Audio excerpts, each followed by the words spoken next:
Welcome back to Chamber TV, presented by Millard's Chartered Professional Accountants. My name is David Prang, and I serve our community as the Chief Executive Officer of the Chamber of Commerce Brantford-Brant.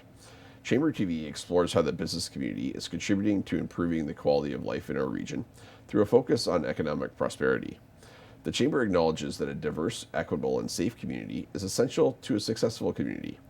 We live and work on the traditional territory of the Ongwahongwe, which includes the neutral Anishinaabe and Haudenosaunee peoples, the original entrepreneurs and traders in this region. This land is part of the Dish with One Spoon Treaty between the Haudenosaunee and the Anishinaabe, and it symbolizes the agreement to share, protect our resources, and to not engage in conflict.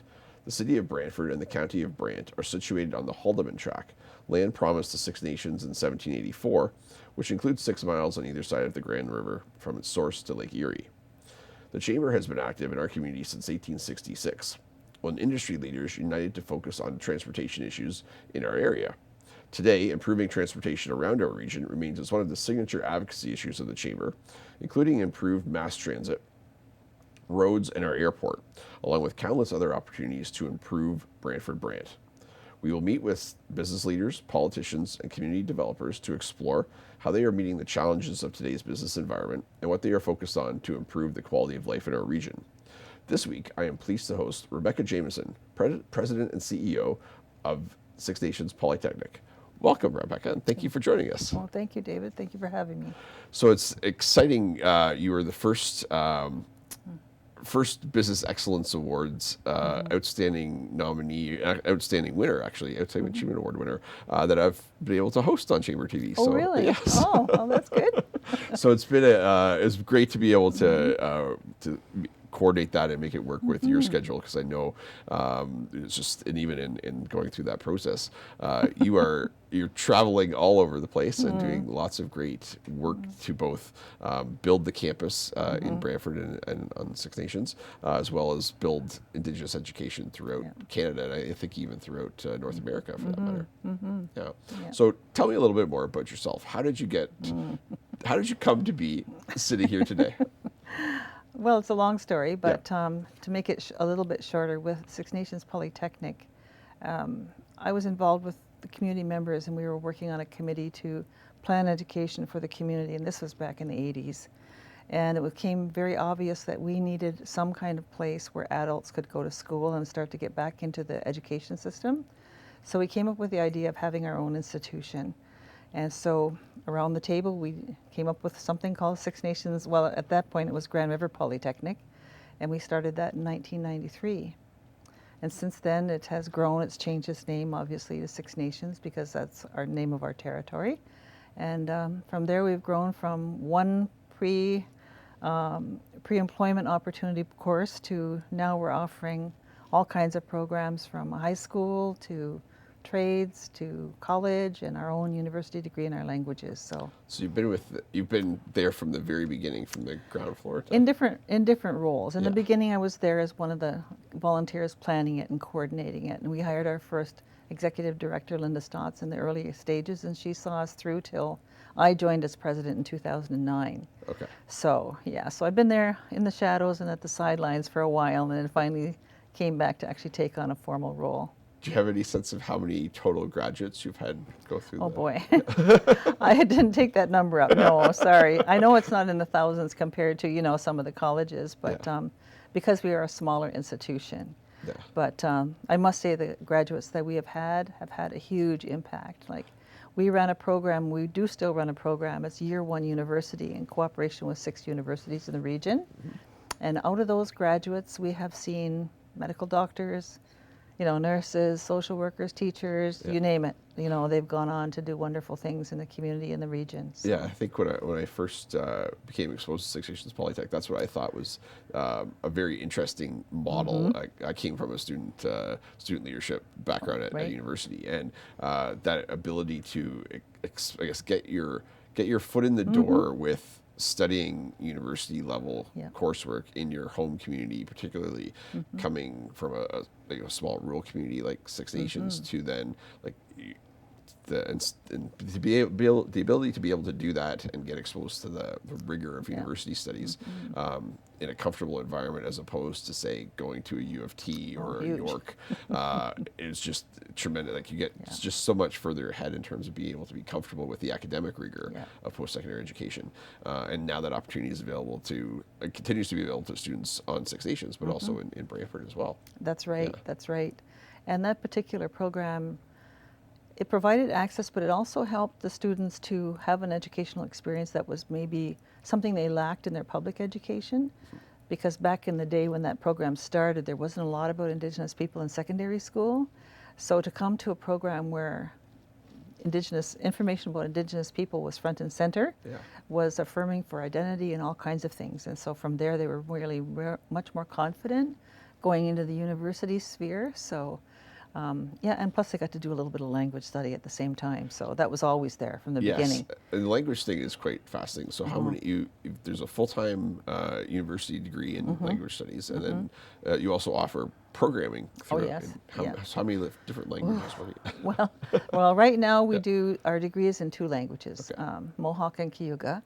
And we're doing other pilot projects. We're doing an adult immersion in just Cayuga. But then we offer what's called additional qualifications. So if you're a certified teacher in Ontario, you can take these courses for extra credentials and eventually extra pay. So we offer that, and we're trying to offer it in all 6 of the languages. And we have, I think we're up to 4 out of the languages. So we're getting there. We're getting there. But there's such a need in the area of language revitalization. So we're really focused on that at the Six Nations campus. That's the campus where we focus on the language piece. Brantford, we're really focusing on the trades. That's where our high school is. And the trades programs are there, and also our college programs in health sciences and community services are there. So the Brantford campus, thinking it's 2017, 2018? That's 2017, we started the high school. We were on premise before that, but we leased a little small section of the building. But then we were very fortunate to get a federal grant to really redo the campus, and we did that and brought it up to speed in terms of lighting and things like we have solar on the roof, that sort of thing, to deal with. You recently received another grant as well. Yes, we did. To really push it over the top. Well, that's for the Six Nations campus.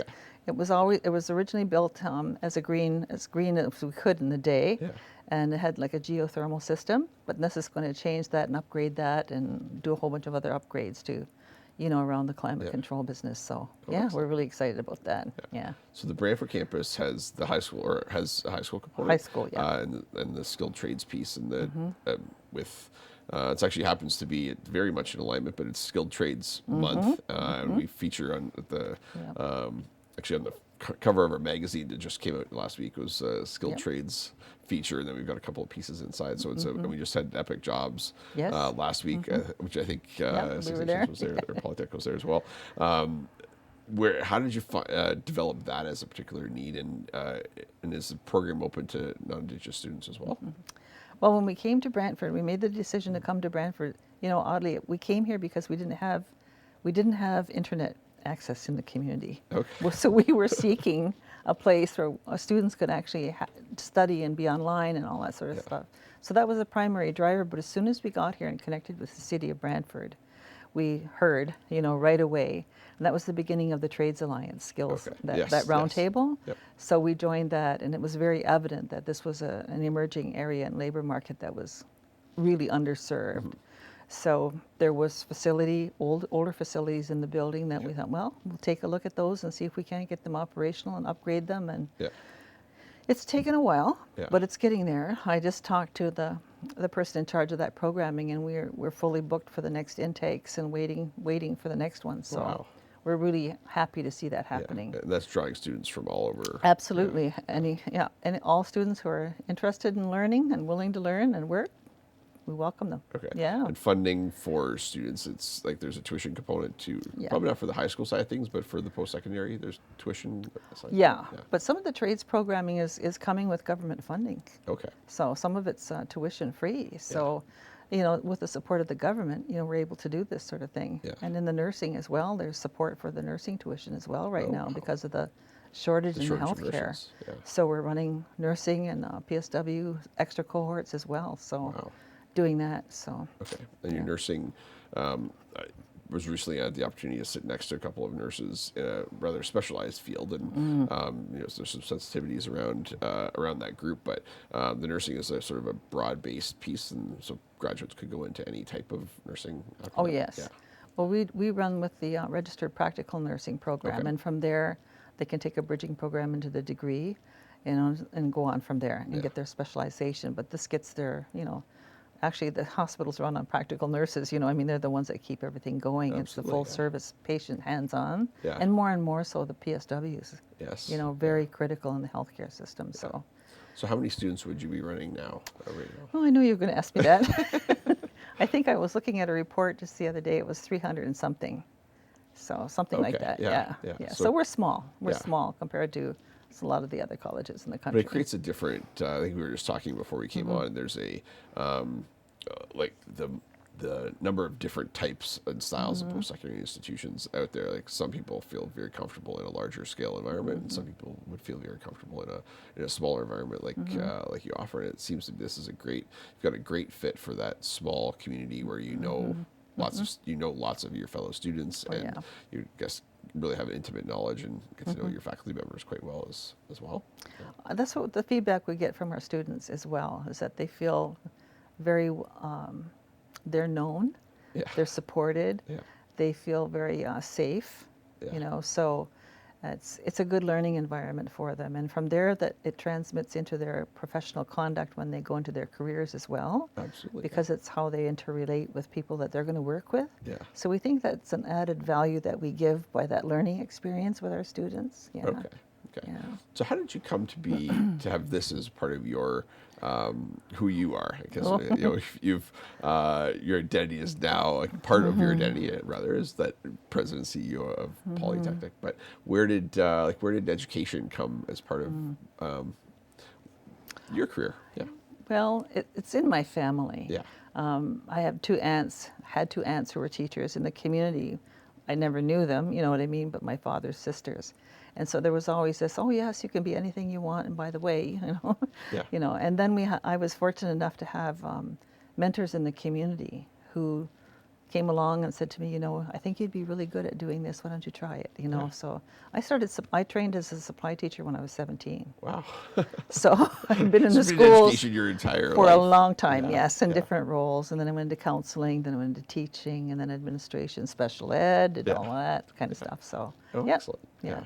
What's been one of the most rewarding parts of I can see the friends and colleagues that I have in education, the ones that really love what they're doing, have a couple of stories here, there, have a success story or that reason for why they're into teaching.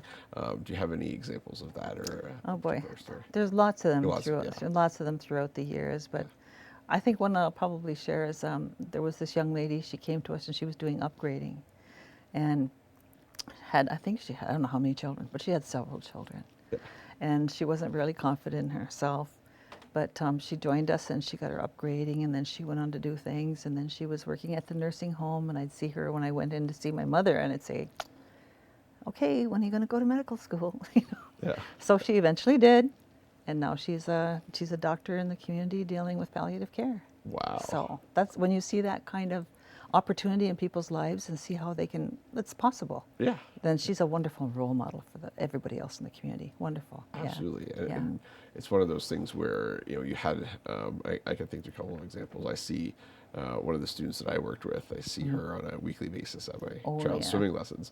And I had the opportunity, obviously there's the work that young woman has put in, like a ton of work and probably a ton of money and a ton of stress over those years. But that small moment in time that you were able to spend with her, and I think to my student, I see her, we just say hi now, and like her kids are around a little bit younger than mine, but it's just that little notion that you had that moment in time made a huge difference in somebody's life, and they were able to.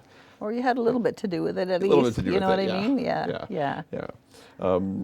So we talked about the skilled trades a little bit. The trade strategy we want to talk about. What does that look like in terms of growing, it being full for the next cohort? But what does that look like in terms of? And we talk a lot about what skilled trades are. So maybe like is it automotive? What are the kind of some key of key Yeah. trades that you offer? Well, right now we have welding and machining and carpentry and cook. Okay. So, but then things are changing. So we're getting into the EV part, for the electric vehicles absolutely. part. That's starting this fall. Yeah. So as things change, we're trying to keep abreast. But as I said, we're small, Yeah. And then the trades, support for the trades in the province is shifting. Yeah. It's shifting away from schools like ours and colleges, more toward unions doing the training. So we just have to find our way to navigate that. So. Yes. Yeah. That's a little bit on the edge of that. And, Yeah.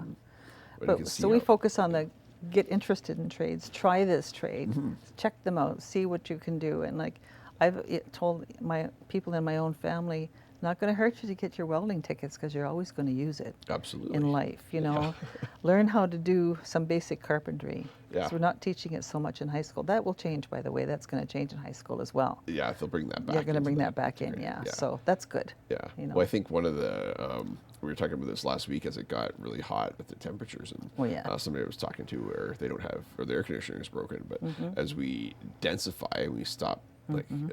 Some of us are fortunate to have a house that's got lots of space around it, and you can open up the windows and the breeze blows through, and maybe just have 1 or 2 stories. But as we get people living in tighter conditions with higher rise towers, the amount of HVAC, both installations as well as repair and maintenance on HVAC and welding and electrical, all of that's going to drive demand for even more capacity in the skilled trades, and that means both employment and training opportunities, but also opportunities for in the Chamber's world, like small business owners. And you've got somebody that's got their training and development and works for somebody, they can bring on an apprentice, but then they can also go and start their own company as well, and it creates more opportunities for entrepreneurship. I like to tell students, look at the trades as a life support system, because everyone who's living needs someone in the trades sometime in their life. That's right. More than once. You know what I mean? So don't diminish the trades. No, and and that could be anything from a hairstylist to there's some things that some of us might not use, like beauty. I'm going to be the beautician kind of person, but it's a skilled trade that's really important for a number of people, both as clients and as customers, and in some levels as important in some areas and it's transferable too. Like these are things that are skills, and I think that's where government and policymakers need to do a better job of recognizing credentialing in other jurisdictions. And I think there's some easy stuff with red sealed trades across Canada, but there's 144 different skilled trades, and not all of those are easily transferable skill sets. Yeah, no, we have micro credentials now. You know, that's emerging and getting a little bit better organized. You know, for the sake of the employers and the consumers, in terms of the skill set you're hiring. But it's shaping up. Things are changing. Let's face it. You know, with online learning, you know, and so many different agencies in the mix in terms of delivering training anymore. And I think it's going to continue to change. Like that's one of the reasons, as I said, when we were talking about why we came to Brantford, like we really needed the online access because we didn't have good connectivity at Six Nations. It's still not great there. During COVID, we really felt it. When the schools were closed, the community was closed, and some of the children really suffered in terms of their education. So we moved to Brantford for that, and one of our most recent things that we did, we're really proud of, is that we were able to join the Orion network. Orion is Ontario's only research and education network, and it connects like hospitals, universities, colleges, libraries, and then it connects to Canada's Canary network.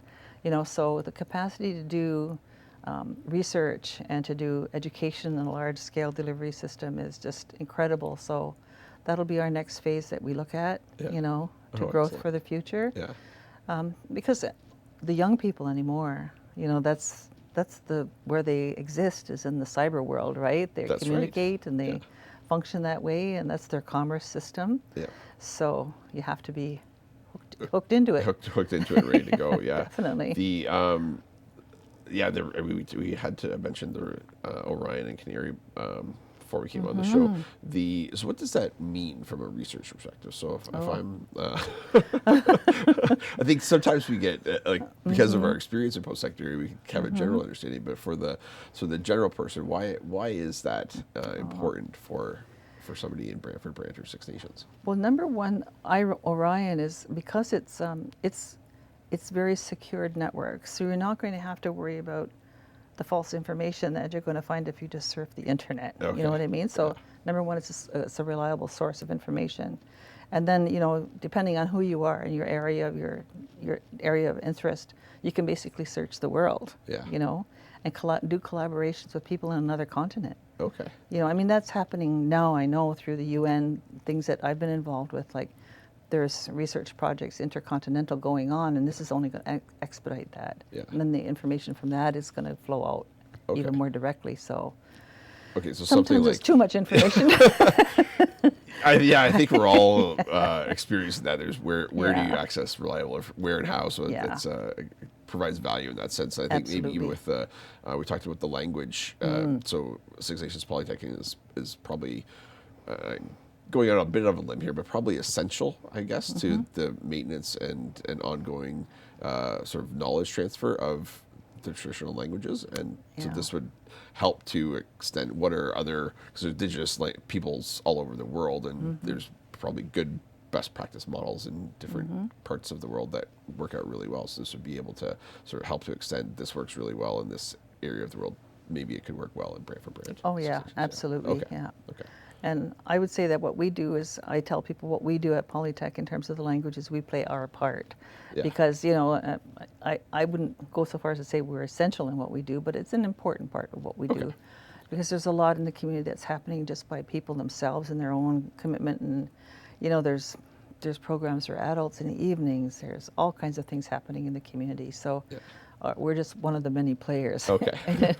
But it helps because, I really would like people to understand that the whole language revitalization piece, it's a growing industry, really. Okay. It's a knowledge economy that needs to be further developed. Absolutely. Okay. And I tell our graduates when they graduate with their degree, you can do anything. You can be a movie producer in your language. You can write books in your language. Yeah. There's all kinds of things. This is a whole new industry and economy that you're ready to prepare and develop. Because I think and I mean, I agree. As someone who doesn't know a whole lot about it, but from what I've seen and heard, I holistically agree, and I can see that there's opportunities for commerce and entrepreneurship there, because people are, as we're becoming, trying to achieve some of the goals of the Truth and Reconciliation Commission, we're trying to create economic opportunities for Indigenous people, and having. I think as a society, as we talked about the land acknowledgement that we did at the beginning of the show, and sort of why we do it, but as a society, we're moving to recognizing why that's very important, and then trying to understand, and there's this gap of history that was not taught in schools, and we didn't know it, and we're now just very, very slowly turning that around and becoming and creating opportunities for economic development for the Six Nations people and Indigenous people. Absolutely, yeah. We talked. You with the Skilled Trades Alliance. I know that you work with many partners, including the Chamber of Commerce. Are there any other partners or other nonprofits that you work very closely with? Oh boy. Well, we work with at least 7 other Indigenous institutes in Ontario. They're all non-for-profit. Yeah. Actually, I chair the consortium of those institutes. Yes. So there's actually 9 Indigenous institutes in Ontario. 7 of them, we work together in a consortium. So we work together because we're all small. Yeah. And so we share best practices, we do joint projects together, those sorts of things. Other than that, there's lots of things in the community that we work with. I wouldn't want to name any for fear that I don't name somebody. For fear of leaving somebody out. Yeah. So we have a few minutes left, but I know I challenged you initially. I gave you a heads up. But, what do you do? I'll toss it 2 ways. You can answer either one or both. Learning opportunities that you engage in now. You have remarkable record as a lifelong learner. Very admirable in terms of what you've been able to achieve in your professional and academic career. But how do you keep on learning and or like what do you do outside of education? Well, I don't have a whole lot of time for leisure activities, no. But for my own personal learning and you're a person with yeah. family and that, yeah. I'm very keen on staying abreast of number one, sort of public policy and the trends in public policy. That's what I watch. Okay. And I make sure I follow that, and I'll research and find out things there. I do that. Beyond that, I do enjoy documentaries. I love to travel when I can, but if I can't travel, then I'll hit the documentary channel or do something like that. Yeah. Because it's just, well, since COVID, the travel has been pretty limited. But yeah, so I enjoy whenever I travel for business. I just make sure I enjoy it. Yeah. The public policy thing is there's a limited number of us in the world that find public policy and policy development fascinating. But it's one of the things I've very much enjoyed in my time with the Chamber. I know my past president, Paul Basanti, he got very engaged in the policy development process of both the Canadian Chamber and Ontario Chambers of Commerce, and developing, how can we task government to do better, exactly, identifying problems and then providing solutions to those problems, and now in today's environment, trying to cost those as well too. Absolutely. Out, And that's where I come from, and the people that I work with the consortium, that's what we try to do, is present solutions as we see them and how they can work and how we can continue to be a part of those solutions. So that's what I find interesting. And I think it's dynamic enough that you can see progress. Absolutely. It does take time. Yes. But it's possible. Yeah, it's not, we're not be able to, it's frustrating because in our day-to-day lives, you can make changes really quickly, but in systemic issues, a bit at a time. Yeah, it takes a longer time. So we have reached the end of our time this afternoon. So it does go very quickly. It does. But I'd like to thank Rebecca Jamieson of Six Nations Polytechnic again for joining us this afternoon. This has been Chamber TV, presented by the Chamber of Commerce Brantford-Brant and Millard's Chartered Professional Accountants. I'm David Prang with the Chamber of Commerce, and I encourage you to do your part to learn more about what's happening in our community, what the educational opportunities are at Six Nations Polytechnic. And we look forward to seeing you as an audience again very soon. Thank you.